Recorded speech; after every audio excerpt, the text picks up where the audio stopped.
Это был карнавальный маскарад 1802 года, на котором среди гостей внезапно появились переодетые люди, распространяющие карикатуры на влиятельных особ из числа местной прусской знати.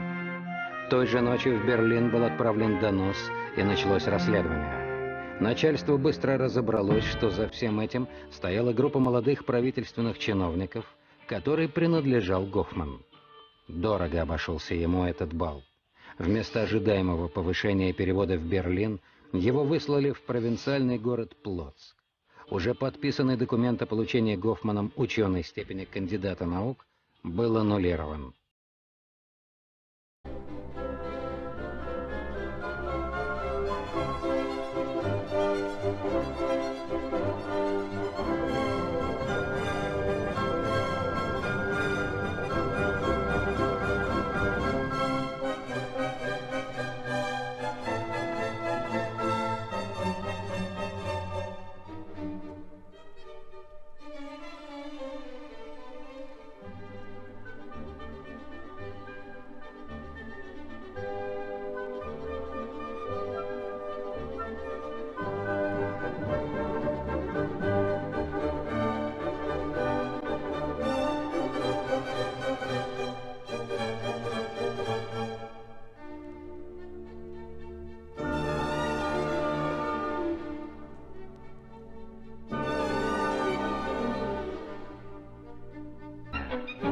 Но в 1806 году в Варшаву пришел Наполеон.